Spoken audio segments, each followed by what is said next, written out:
Tries his luck, good effort, but it takes immediate action. There's a shot over the top, it's hit the crossbar. Out by Bradley, Szoboszlai's in, the shot comes in. Rice was in there. Szoboszlai just clears the bar. Arsenal play one in, headed goalwards from Jesus, but it's an easy save. Still Martinelli, makes room for the shot, it's a good height. Madueke sends in the corner, it's a deeper one. Headed goalwards, is it? It's out of play.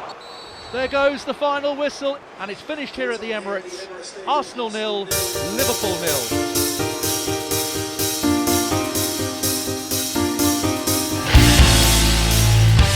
በፕሪሚየር ሊጉ ታሪክ ብዙ ጎል ከሚያስተናግዱ ከሚፈጥሩ ጨዋታዎች አንዱ አርሰናል ከሊቨርፑል ሁለተኛው ብዙ ጎል የሚቆጠርበት ጨዋታ ባዶ ለባዶ በሆነ ውጤት ተጠናቋል። ከትናንቱ ጨዋታ በፊት በ53 የእርስ በርስ ግንኙነቶች አንዱ ብቻ ነበር ያለ ግብ የተጠናቀቀው። በመጀመሪያው አጋማሽ አርሰናል፣ በሁለተኛው አጋማሽ ሊቨርፑል የተሻለ ጨዋታ ቁጥጥር ነበራቸው። ብዙ ነገር ያልነበረው ጨዋታ ነው። በርካታ የግብ ሙከራዎች አልታዩበትም። አደገኛ ባልሆነ የሜዳ ክፍል ሽርሽር የበዛበት፣ ሁለቱም ያቻ ውጤቱን የፈለጉ የሚመስሉበት ጨዋታ ነበር። በዚህ ሲዝን መድፈኞቹ በሜዳቸው ያልመሸነፍ ጉዟቸውን ቢቀጥሉም የፕሪሚየር ሊግ የመሪነት ነጥባቸውን ወደ 8 የማድረስ እድላቸውን አልተጠቀሙበትም። ነገር ግን 6 ነጥብ አደርሰውታል መልሰውም። ወሳኝ ቁልፍ ተጫዋቾቻቸውን ሳይዙ የገቡት አርነ ስሎትና ቡድናቸው ባያሸንፉም ከአርሰናል ሜዳ ባገኙት 3 ነጥብ የተሻለ ደስተኛ ናቸው። ከአስቶን ቪላው ሽንፈት በኋላ ከወልቭስ፣ ብራይተን፣ አስቶን ቪላና በርንማውዝ ነጥብ መውሰድ የተሳካላቸው መድፈኞቹ በጥንቃቄ የተጫወተውን ሊቨርፑልን በሩን መድፈር አልተሳካላቸውም። በወረቀት ላይ አርሰናል የተሻለ የማሸነፍ ግምት ነበረው። አርሰናል በራስ መተማመኑ ከውጤት የተነሳ የመድፈኞቹ የተሻለ እንደሚሆንም ተገምቷል። እናም ሊቨርፑልን አሸንፈው 3 ነጥብ ባለመውሰዳቸው ይጸጸታሉ። የሚኬል አርቴታ የትልልቅ ቡድኖችን ተጠንቅቆ መግጠም እንዲሁም ቀያሪዎችን በጊዜ በድፍረት ለመወሰን መቸገርም መነጋገሪያ መሆናቸው አይቀርም። ሰላም ጤና ይስጥልን ክቡራትና ክቡራን የፍቅር ይልቃል ዩቲዩብ ገጽ ተከታታዮች፣ ትናንት ብዙ የተጠበቀው ትንሽ የታየበት ግን እጅግ ትልቅ ይሆናል የተባለው ጨዋታ በተመለከተ ለተከታዮቹ ጥቂት ደቂቃዎች ቆይታ እናደርጋለን። አርሰናል ከሊቨርፑል ለዋንጫ ፍክክሩ የተለየ ትርጉም የተሰጠው የበለጠ በመጪዎቹ ጊዜያት ላይ በስነ ልቦና የበላይ ለመሆን ለመድፈኞቹም ለሊቨርፑል ደግሞ ለማንሰራራት እጅግ በከፍተኛ ሁኔታ እየተጠበቀ ነበር ማለት ይቻላል። Tries his luck, good effort, but it takes immediate action. There's a shot over the top, it's hit the crossbar. Out by Bradley, Szoboszlai's in, the shot comes in. Rice was in there. Szoboszlai just clears the bar. Arsenal play one in, headed goalwards from Jesus, but it's an easy save. Still Martinelli, makes room for the shot, it's a good height. Madueke sends in the corner, it's a deeper one. Headed goalwards, is it? It's out of play. እንግዲህ ሁለቱ ቡድኖች ባለፈው ዓመት እርስ በርስ በተገናኙባቸው ጨዋታዎች ብዙ ነገሮች የተጠበቁበትና የተፈጠሩበትም ጨዋታ እንደሆነ እናስታውሳለን። የባለፈውን ዓመት ስንመለከት አርሰናል የተሻለ ቡድን ነን ብለው በሚያምኑ ደጋፊዎቹ ከሊቨርፑል አንጻር የተሻለ ነበርን ብለው በሚያምኑ ደጋፊዎቹ በርካቶች የማሸነፍ ቅድመ ግምት ቢሰጡትም ድንገት ወደ ፕሪሚየር ሊጉ የመጡት አርነ ስሎትና ሊቨርፑል ግን ያምናውን ሲዝን በ10 ነጥብ ልዩነት ከመድፈኛቸው አንጻር በበላይነት ማጠናቀቃቸው ይታወሳል። በአርሰናል በኩል እንግዲህ አምና የነበሩ የተጫዋቾች ጉዳት ዘንድሮም ቢቀጥሉም ግን አብዛኞቹ የተሟሉ ተጫዋቾች ነበሩ። በሊቨርፑል በኩል ደግሞ በአብዛኛው በተለይ በፊት መስመር መሐመድ ሳላህ፣ ሁጎ ኤኪቲኬ፣ አሌክዛንደር አይዛክን የመሳሰሉ ወሳኝ ኮከቦች ሳይኖሩ የተከናወነ ጨዋታ ነበር። አርሰናል በጣም በጥልቀት ብዙ ሪከርዶችን እያሻሻለ መጣ። ብዙ የጨዋታ ስልቶችን እየፈጠረ 3 ነጥቦችን በተከታታይ ማሳካት የቻለ በዚህ ሲዝን 2 ጨዋታዎችን ብቻ የተሸነፈ ነው። የተሸነፈውም ከተሸነፋቸው 2 ጨዋታዎች አንዱ በሊቨርፑል አንፊልድ ሮድ ላይ በመጀመሪያዎቹ የጨዋታ ሰሞኖች አካባቢ እንደነበር ይታወቃል። እናም በትናንቱ ጨዋታ ላይ የሚኬል አርቴታ ቡድን ዘንድሮ እንዳደረገው ሁሉ የመልስ ምት ለመስጠት ብዙ ተጠብቆ ነበር። ሊቨርፑል አምና አዲስ አሰልጣኝ ካመጣ በኋላ በአርነ ስሎት ሻምፒዮን ሆኖ ነበር። በጣም ያልተረጋጋ ቡድን ዘንድሮ ወደ መሆን ተቀይሯል። ስሎት እንደገና ለደጋፊውና ለክለቡ ለሊቨርፑል ራሳቸውን ለማሳየት እንዲህ አይነት ጨዋታዎችን ይጠብቁ ነበር። ያምናው ቡድናቸው በአብዛኛው የኤርገን ክሎፕ ነው ተብሎ ስለሚታሰብ እንዲህ አይነት ጨዋታዎችን ማሸነፍና ራሳቸውን ማሳየት ይፈልጉ ነበር። ይህ ጨዋታ ትልልቅ ምሽቶች፣ ትልልቅ የማይረሱ አጋጣሚዎችን እየተመለከትንበት ጨዋታ ነበር። ከዚህ አንጻር ደግሞ ዘንድሮ ሁለቱም ቡድኖች ካሉበት ሁኔታ አንጻር ብቻ ሳይሆን በተለይ ለአርሰናል የሊቨርፑልን ማሸነፍ የዋንጫውን አንድ እጅ እንደመጨበጥ ነው ተብሎ ቀድሞ የተሰጠውን ግምት በተከታዮቹ ላይ የሚያሳድረውን ጫናም ወደ 8 ከፍ አድርጎ የበለጠ በስነ ልቦና የሚረጋጋበት ይሆናል ተብሎ ታስቦ ነበር። በአንጻሩ ሊቨርፑል በጥሩ ፎርም ላይ የሚገኘውን አርሰናልን ደግሞ በማሸነፍ 6 ነጥብ በመውሰድ የጠፋውን እምነት አልመጣ ያለውን መረጋጋት የበለጠ ለመመለስ እንደ ጥሩ መንደርደሪያ ተቆጥሮላቸው ነበር ማለት ይቻላል። እንግዲህ አርቴታ እና አርነ ስሎት ብዙ ባለመቆየታቸው በተለይ አርነ ስሎት አዲስ በመሆናቸው የተነሳ ብዙ የእርስ በርስ ግንኙነት ታሪክ የላቸውም። ግን ሊቨርፑል፣ ማንቸስተር ሲቲ እና አርሰናል ፕሪሚየር ሊጉ ከመጀመሩ አስቀድሞ ለዋንጫ ከፍተኛ ግምት የተሰጣቸው ነበሩ። ሊቨርፑሎች ምንም እንኳ በመሃል ቢንሸራተቱ ማለት ነው። እንግዲህ በማንቸስተር ዩናይትድ ከዚህ በቀደም ማለት ነው በትልልቅ ዋንጫዎችን በተከታታይ በማንሳት ከሊቨርፑል ጋር የተሻለ ፉክክር ቢኖረውም ግን በቅርብ ጊዜያት ወዲህ የሊቨርፑል ዋና ተቀናቃኞች የመሆኑን ቦታ የተረከቡት ዩናይትድ ወደኋላ ሲንሸራተት ማንቸስተር ሲቲ እና አርሰናል ናቸው ማለት ይቻላል።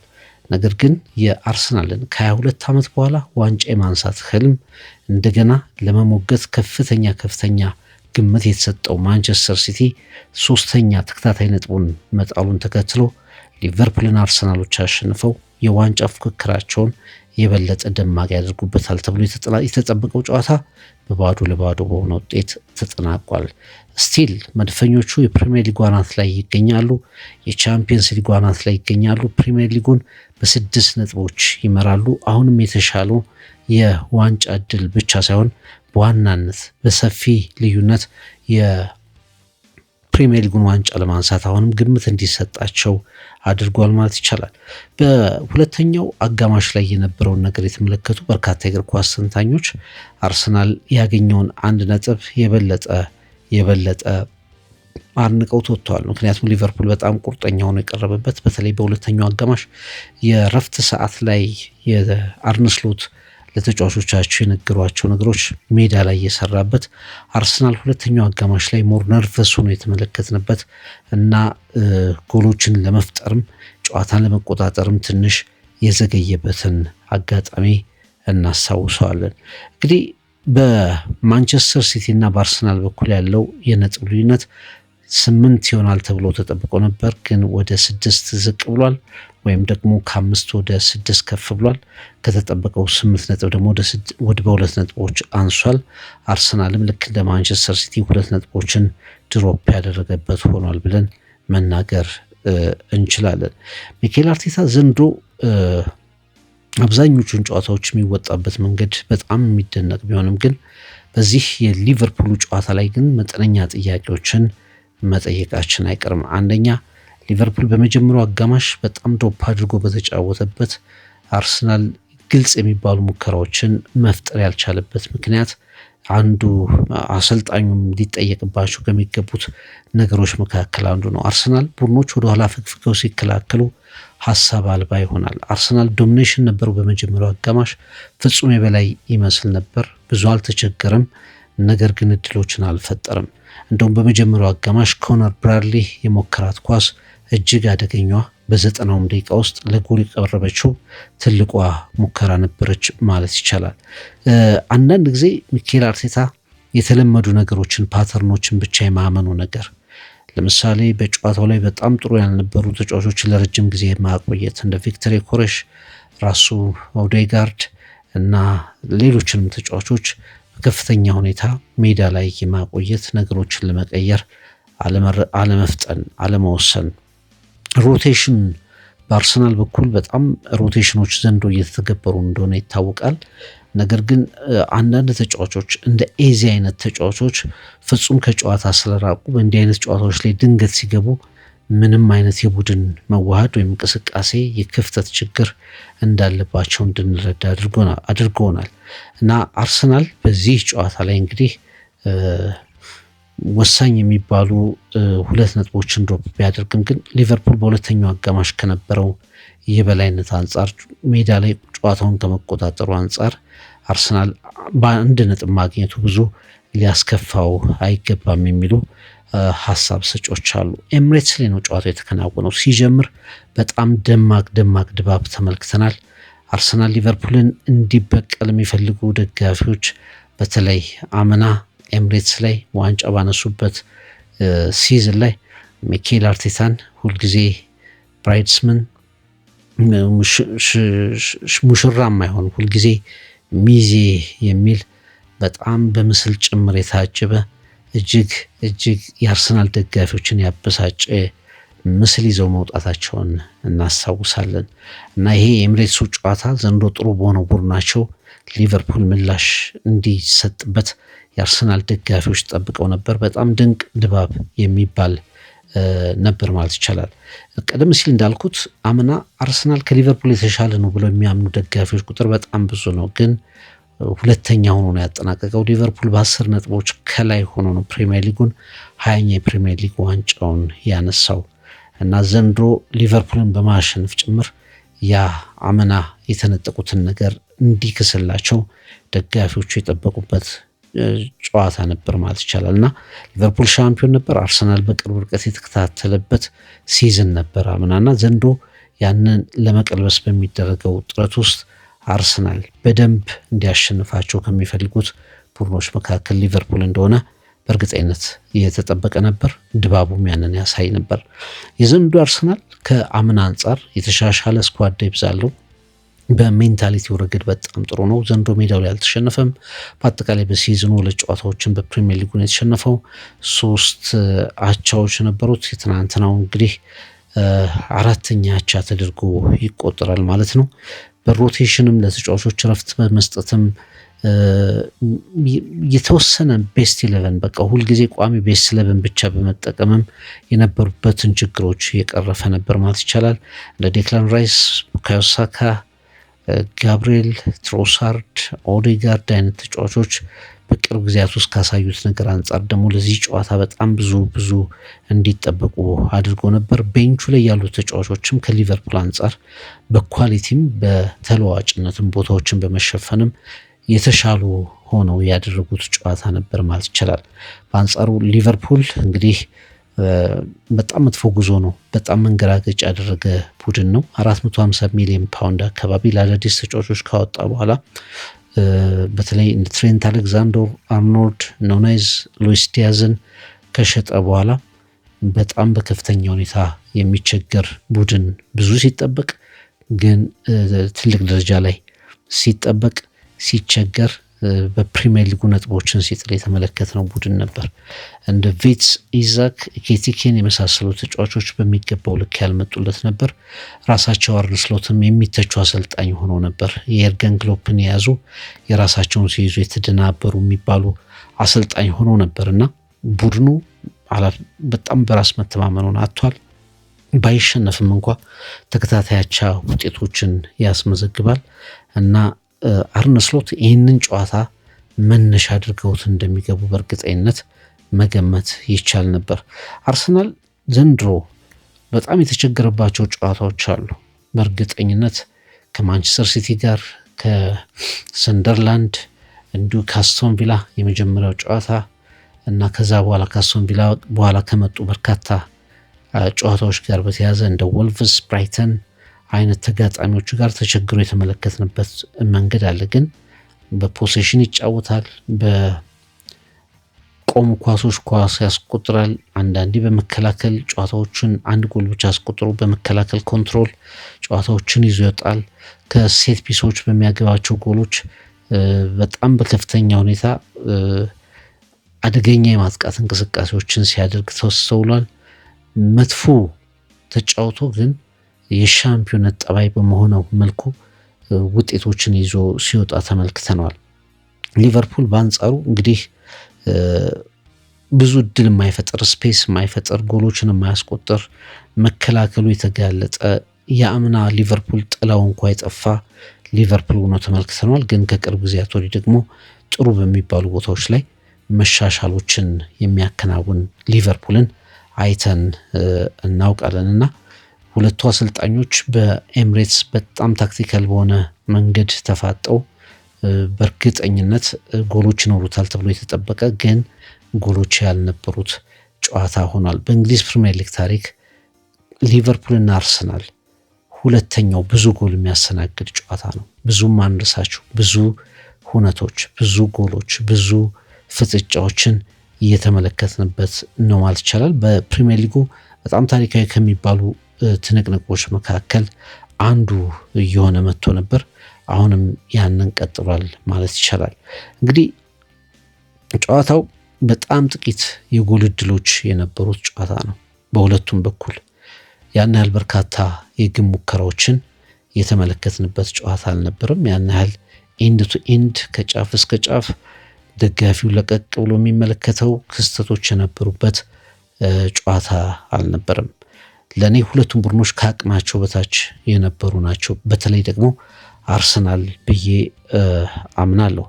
በእርግጥ ድሮ ለአርሰናል ወደ 5 ዝቅ ብሎ የነበረውን ማንቸስተር ሲቲና አስቶን ቪላ አቻ በመውጣታቸው ባለፈው ትናንት ረቡዕ ተጫውተው አቻ በመውጣታቸው ወደ 5 ዝቅ አድርገውት የነበረውን የ6 ነጥብ መሪነት መልሶ ወደ 6 ከፍ አድርጎታል። ግን ሁለቱም ቡድኖች ደካማ ቢሆንም ለእኔ አርሰናል ሞር ደከም ብሎ የታየው ቡድን ይመስለኛል። የአርሰናልን ፐርፎርማንስ ስንመለከት ቀደም ሲል እንዳስቀመጥኩት በጣም ከጠበቅነው በታች ነው። ደጋፊዎቹ ከጠበቁት በታች ነው። እድሎችን ኳሱን ጨዋታውን የመጀመሪያውን አጋማሽ በተሻለ ኳስ ተቆጣጥሮበታል በሚባለው አጋማሽ ላይ እድል መፍጠር የሚችል ቡድን አልነበረም። በሁለተኛው አጋማሽ ጭራሽ በመሃል ሜዳ የኳስ ቁጥጥር ፍጹም ተበልጦ ተመልክተነዋል። ሁለተኛው አጋማሽ የመጨረሻዎቹ ደቂቃዎች አካባቢ እስኪደርሱ ፈጽሞ ወደ ሊቨርፑል ግብ ክልል ትርጉም ያላቸው እድሎችን ለመፍጠር የቻለ አርሰናልን አልተመለከትንም። እንግዲህ በአንፊልድ ሮድ ሴፕቴምበር ላይ በመስከረም ወር አርሰናል 1-0 ከተሸነፈ በኋላ ከረጅም ጊዜ በኋላ ከመስከረም እስከ ጥር ማለት ነው ለመጀመሪያ ጊዜ አርሰናል ጎል ሳያስቆጥር የወጣበት ጨዋታ ሆኗል ብለን ማስቀመጥ እንችላለን እና ደጋፊዎቹ ብዙ ነገር ጠብቀዋል ቀደም ሲል ካስቀመጥናቸው ምክንያቶች አንጻር። ነገር ግን ያው ውጤቱ ቢያንስ ባለመሸነፍ መደምደሙ ደግሞ ለደጋፊዎቹ መልካሙ ዜና ነው ማለት ይቻላል። ሁለተኛው አጋማሽ ላይ እንግዲህ የጨዋታ ኮሜንታተሮችንም ሰምታችኋል። ክቡራትና ክቡራን አድማጮች የስታዲየሙ ድባብ ብዙ ዜማ የማይወጣበት ነርቨስ የመሆን የተለመዱ ልክ ከዚህ በፊት አርሰናል መጥፎ የጨዋታ ምሽቶችን ሲያሳልፍ ደጋፊዎቹ የሚያሳዩቸው አይነት እንቅስቃሴዎችን ያስታወሰ ነበር ማለት ይቻላል። ወደ ሊቨርፑል ስንመጣ ሊቨርፑል መጀመሪያ በጣም መከላከል ውስጥ የተወጠረ ቡድን ነበር። ሁሉም ተጫዋቾች በሚባል ደረጃ ወደ መከላከል እንቅስቃሴ ውስጥ ገብተው ነበር። አርሰናልን እድል እንዳያገኝ ዘግቶ መከላከል የሚል ነገር ላይ ትኩረት ያደረገ ቡድን ነበር። እንደው በመጀመሪያው አጋማሽ በጣም አልፎ አልፎ ካልሆነ በስተቀር ወደፊት ፈጽሞ መሄድ የማይችል እና የማይፈልግ ሊቨርፑል ሆኖ ተመልክተናል። ሁለተኛው አጋማሽ ላይ በፖሴሽን በጣም የተሻለ ሆኖ መጣ። አርነ ስሎት በቲም ቶክ በረፍት ላይ ያደረጉት ንግግር ነገሮችን የቀየረ ይመስላል። ጨዋታውን ፈጽሞ መቆጣጠር ቻሉ። ነገር ግን ያንን የኳስ ቁጥጥር ወደ ጥሩ የግብ ዕድሎች፣ ሙከራዎች እና አደገኛ ወደሆኑ ስጋቶች የመቀየር ችግር በሊቨርፑል በኩል ተመልክተናል። የሁለተኛው አጋማሽ ኳስ ቁጥጥር ያን ያህል ትርጉም ባለው እንቅስቃሴ አልታገዘም ማለት እንችላለን። በእርግጥ በዚህ ቡድን ውስጥ ሁጎ ኤኪቲኬ፣ መሐመድ ሳላህ፣ አይዛክ ዋና የማጥቃት መስመር ተጫዋቾች የሉም እና ከጨዋታው በፊት አሰላለፉን የተመለከተ የሊቨርፑል ጎል እንዴት ነው የሚገኘው፣ ለዛውም በጣም ጥብቅ በሆነው የአርሰናል መከላከል ውስጥ አልፎ የሊቨርፑል ጎል እንዴት ነው የሚገኘው ብሎ መጠየቁ አይቀርም። ሁለተኛው አጋማሽ ላይ ወደ መጨረሻ አካባቢ ትንሽ ጫና አጋጥሟቸዋል። ግን በተደጋጋሚ አርነ ስሎትና ቡድናቸው ካጋጠማቸው ስጋት አንጻር ይህ ውጤት ለሻምፒዮንነት ከሚንደረደረው ከፕሪሚየር ሊጉ ምርጥ ቡድን ከመሪዎቹ ጋር ይህ ውጤት ለሊቨርፑል አስከፊ ውጤት አይደለም ማለት እንችላለን። በመጀመሪያው አጋማሽ የኮኖር ብራድሊ የግቡን አናት የመለሰችው ኳስ የጨዋታውም የሊቨርፑልም ትልቋ አጋጣሚ ነበረች። ከዛ ውጪ ፍሎሪያን ቪርትዝ በፔናልቲ ማግኘት ነበረበት የሚሉ ነገሮች ነበሩ፣ ጥያቄዎች ነበሩ። ቫርም የኦንፊልድ ዲሲዥኑም በቂ ንክኪ አይደለም በሚል ትሮሳርድ ፍሎሪያን ቪርትዝ ላይ የፈጸመውን ጥፋት ፔናልቲ እንዳልሆነ ተስማምተዋል። ከዛ ውጪ ሳቦስ ላይ በጣም ጥሩ ቦታ ልክ መስከረም ላይ ሊቨርፑል አርሰናልን 1-0 ሲያሸንፍ በቅጣት ምት ጎል ያስቆጠረባቸው ቦታዎች ላይ 2 የፍጹም የቅጣት ምቶችን አግኝቶ ነበር። አንዷ በጣም ግሩም ሙከራ ነበረች። መጨረሻ ላይ ጋብሪኤል ጄሱስ ወደ መጨረሻ አካባቢ በሄዲንግ የሞከረው ኳስ አሊሰን ያዳነው እና እንደዚህ የተጫዋቾች ግጭት በተለይ የኮነር ብራድሊ መጎዳትን ተከትሎ ማርቲኔሊ ከሜዳ እንዲወጣ ያደረገበትና ትንሽ ውጥረት የነበረበት አጋጣሚ በጨዋታው እንደ አበይት ክስተት ሊነሱ የሚችሉ ናቸው ብዬ አምናለሁ። በአርሰናል በኩል ተጫዋቾችን ትኩረት አድርገን ስናነሳ ወደፊት ሚኬል አርቴታ በጣም ሊያስብባቸው የሚገቡና ወደ ጨዋታ አሰላለፍ ሊለውጣቸው የሚገቡ አሳሳቢ ነገሮችም ትናንትም ታይተዋል። አንደኛው እንደሚጠበቀው ቪክተር ዮኬሬሽ ነው። በጨዋታው ፈጽሞ ተጽዕኖ መፍጠር ጎሎት ተመልክተናል። 64 ደቂቃ ውስጥ 8 ኳሶችን ነው ቪክተር ዮኬሬሽ የነካው። እንደውም ከ30 ደቂቃ በላይ በመጀመሪያው አጋማሽ ላይ ወደ 30 ደቂቃዎች ያህል ኳስ የሚባል ነገር ሳይነካ ተመልክተነዋል። ስለዚህ ስለ ቪክተር ዮኬሬሽ አሁን አንድ ነገር መወሰን አለበት። ወይ የአርሰናል አጫወት ፈጽሞ ተጫዋቹን የሚፈልግ አይነት አይደለም፣ ሚኬል አርቴታ ያንን ትኩረት አድርጎ እየሰራ አይደለም፣ ወይ ደግሞ ተጫዋቹ ወደ ቡድኑ አልመጣም። ስለዚህ ትንሽ ጫናዎችን የማውረድና አርሰናል ነገሮችን በሌላ መልክ መሞከር አለበት ለሚለው ጥሪ ማሳያ የሆነ ሌላ ጨዋታ ነበር። ፈጽሞ ደካማ የሚባል ቆይታ ሜዳ ውስጥ 64 ደቂቃ ውስጥ 8 የኳስ ተቾችን የተመለከት ነው። እንግዲህ ይሄ ጨዋታ ከመከናወኑ በፊትም 5 ጎሎችን ብቻ ነው ያስቆጠረው። እስካሁን ከመከናወኑ በፊት ሚኬል አርቴታ ለጋብሪኤል ጄሱስ እና ለካይ ሃቨርትዝ የተሻለ እድል መስጠት መቻል አለበት የሚል ጫናዎች እየመጡ ሄደዋል። እንግዲህ በቀጣይ ጨዋታዎች ላይ የምንመለከተው ነገር ሊኖር ይችላል ብዬ ገምታለሁ።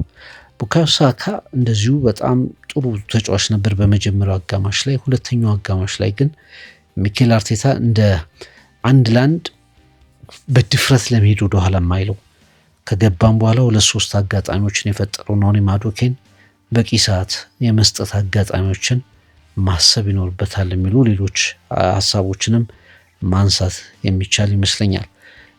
በሊቨርፑል በኩል እንግዲህ ብራድሊ ጥሩ ነበር። ፍሎሪያን ቪርትዝ እንደ ሐሰተኛ 9 ቁጥር ነው የተጫወተው፣ ግን አማካይ ቦታ ላይ ሞር በአብዛኛው ነገሮችን ሲሰራ ተመልክተናል። አሊሰን ብዙ አልተሞከረም። መጥፎና የሚያፈሰው በሌሎች ቡድኖች ተደጋግሞ የሚጣሰው የቫንዳይክና የኮናቴን ጥምረት አርሰናል ብዙ ሙከራዎችን ስላላደረገ የተረጋጋ ሆኖ ተመልክተናል። እንግዲህ አርሰናል የተስፋ ብቻ ሳይሆን ዘንድሮ በእውነት የሚጠበቅ የሻምፒዮንነት ቡድን ነው እና ሻምፒዮኖች ደግሞ እንዲህ አይነት ነጥቦችን ዋጋ ይሰጧቸዋል። ከዚህ በፊት ያደርጓቸው የታይትል ሙከራዎች ግፊት ሳይሳካ ቀርቶ አርሰናል ያለፉትን 3 ሲዝኖች በተከታታይ 2ኛ ወጥቶ አጠናቋል። አንድም የፕሪሚየር ሊግ ቡድን 4 ዓመታትን 2ኛ ሆኖ አጠናቆ አያውቅምና አርሰናልም የመጀመሪያ መሆን አይፈልግም። በድሮ ወይም ደግሞ የጨዋታ ውጤቱ ባቻ መጠናቀቁ መጥፎ አይደለም። 6 ነጥብ ልዩነቶችን ለመፍጠር አስችሏቸዋል። ከ5 ወደ 6 ከፍ አድርገውታል። 8 መሆን የሚችልበት እድል ነበረው። ይህንን ቢያባክኑትም ግን የ6 ነጥብ መሪነት ጥሩ መሪነት አላቸው ብለን ማሰብ ይቻላል። እንግዲህ በቫር በኩል አንቶኒ ቴይለር ጨዋታውን ያን ያህል መጥፎም አስቸጋሪም ጨዋታ ባይሆንም ግን አንቶኒ ቴይለር በጥሩ ሁኔታ መርተውታል። ግን ቫርን በተመለከተ ግን ኮንሲስተንትሊ በውሳኔዎች በጥፋቶች ላይ ወጥ የሆኑ ውሳኔዎች አለመሰጠት ሌላ መነጋገሪያ ርዕስ ስቦ የወጣበት ጨዋታ ነበር። እንደውም ኮሜንታተሩ ሲናገር አርሰናል በትሮሳርድ የፈጸመው ፋውል በአንዳንድ ጨዋታዎች ላይ በቀጥታ ሲሰጥ እንመለከታለን፣ በዚህ ጨዋታ ላይ አልተሰጠም ሲል ኮሜንታተሩን ሰምተናል። እና ቫርም እንደዚሁ ወጥ የሆኑ ውሳኔዎችን የመወሰን ጉዳይ ላይ እንደገና ርዕሰ ጉዳይ እንዲሆን ተመልክተናል። በጣም ክላሲክ ጨዋታ አይደለም። የሊቨርፑልና የአርሰናል አይነት ጨዋታ አይደለም። የምናውቀው አይነት የሊቨርፑልና የአርሰናል ክላሲክ ጨዋታዎች መካከል አይደለም። አንዳንድ ጊዜ እንደሚተሻሹ ቦክሰኞች ይሄ አንዳቸውም ቡጢ ማሳረፍ የማይችሉ ግን ሲተሻሹ 12ቱን ዙር እንደሚያጠናቅቁ ቦክሰኞች ወይም የቦክስ ጨዋታ አይነት ስሜት የሚፈጥር ጨዋታ ነበር ማለት ይቻላል። ነጥቡ ለሊቨርፑል መነሻ መሆን ይችላል። ለአርሰናል ደግሞ ለታይትል ሬሱ በጣም ወሳኝ ነጥብ ማለት ይቻላል። አለመሸናነፍ የነበረው ጨዋታ ነው። ስለዚህ አርሰናል አሁንም ከ21 ዓመቱ ከ22 ዓመት በኋላ የፕሪሚየር ሊግ ዋንጫውን ለማንሳት በጥሩ ጉዞ የፌስቲቭ ፔሪድ ጨዋታዎችን ከቪላ በኋላ 5ኛ ጨዋታውን ያለ ሽንፈት ያገባደደበት ነበር ማለት ይቻላል። የጨዋታውን በቁጥሮች ደረጃ ስንመለከተው አርሰናል 4 ኦን ታርጌት ሙከራ ነበረው። ሊቨርፑል ምንም ሙከራ አላደረገም። ኦን ታርጌት ሙከራ አልነበረውም። 9 ሾቶች ነበሩት አርሰናል፣ ሊቨርፑል 8 ሾቶች ነበሩት። 48% የኳስ ቁጥጥር እንደዚሁ 52% የሊቨርፑል ሁለተኛው አጋማሽ ላይ በጣም የተሻለ ቁጥጥር ነበራቸው ማለት ይቻላል። ፋውሎች ነበሩት፣ ታክሎች ነበሩት። በኮርና ደረጃ አርሰናል 3 የማዕዘን ምቶችን አግኝቷል። ሊቨርፑል የማዕዘን ምት ያላገኘበት ጨዋታ ነበር ማለት ይቻላል።